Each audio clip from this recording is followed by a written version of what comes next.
In the previous video, we mainly focused on Brian Chesky and Gebbia as the founders of Airbnb.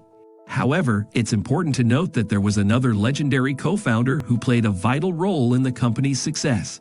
Today, we will delve into his perspective on some funny stories while they were building Airbnb. Nathan Blecharczyk is a computer science genius turned business magnate. His entrepreneurship journey started at the age of 12. When I was young, I had a fascination with computers. My dad, who is an electrical engineer, had books about computers that I would often look through. One day, while I was homesick from school, I picked up one of his books and began reading it. As I started creating things, I posted them on the internet and asked people to send me $5 if they liked my work. Unfortunately, nobody sent me any money. However, when I was 14 years old, I received a phone call from someone who saw my work on the internet and offered to pay me $1,000 to create something similar. 30 days later, I received the payment. What was even better was that this experience led to more opportunities. The person who paid me introduced me to others who needed similar work done. And this eventually turned into a business that I ran throughout high school and into my first year at Harvard. Over that period of time, I made $1 million. This experience taught me that everything is a learning opportunity, and it's important to always be curious.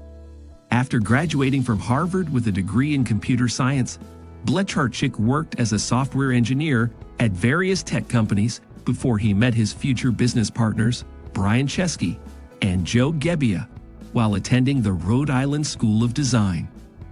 When I first moved from the East Coast to the West Coast, I needed to find a place to stay.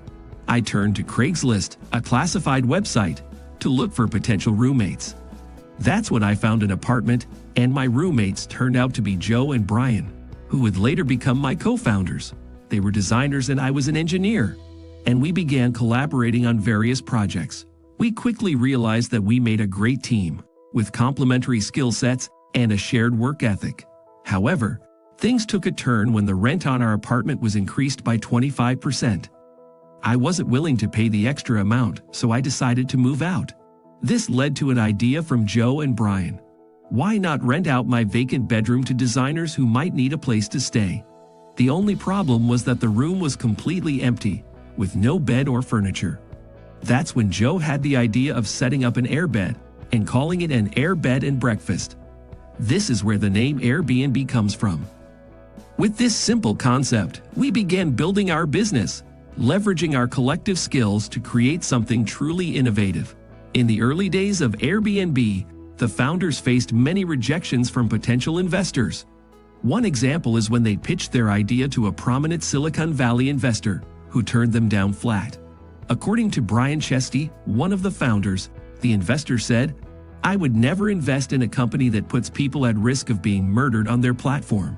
This is one of my favorite stories to tell. Once mentioned by Nathan, we had a meeting with an investor at a cafe, and when he walked in, he ordered a smoothie. As Brian began pitching our idea, the investor started drinking his smoothie. However, just as quickly as he started, he suddenly got up and walked out of the cafe, leaving his unfinished smoothie behind. Brian was taken aback and wasn't sure what had just happened. He wondered if the investor had received an important phone call or needed to feed a parking meter. But the investor never came back, never said a word, and just disappeared out the door. It was a bizarre experience that left us all scratching our heads and wondering what went wrong. Since Nathan was an IT guy, sometime he did not understand what Brian and Joe were thinking. Joe and Brian came up with this completely wild idea that I wasn't on board with, but it ended up being one of our most successful ventures. Our company name was Air Bed and Breakfast, and they had the idea to create a presidentially themed breakfast cereal. At first, I thought it was a ridiculous idea, but they were convinced it would work. They called it Obama O's and Captain McCain's, and planned to send the first 100 boxes to reporters and sell the rest as limited edition collector's items. To make it happen, we had to go to the supermarket and buy up all the cereal we could find. We ended up with hundreds of boxes that we had to assemble by hand and then mail out to reporters. It was a lot of work, but it paid off. The reporters loved it, and we got tons of attention from the media. We were featured on Good Morning America and CNN. And the cereal sold out in just a few days, netting us $30,000. The lesson here is to be disruptive and think outside the box. Sometimes the craziest ideas can be the most successful. And if you're not willing to take risks and be a little bit crazy, you'll never stand out from the crowd. There are a lot of interesting stories between those co-founders. If you like this video, please subscribe and leave a comment. Your support will be my motivation. Thank you, and I will see you in the next video.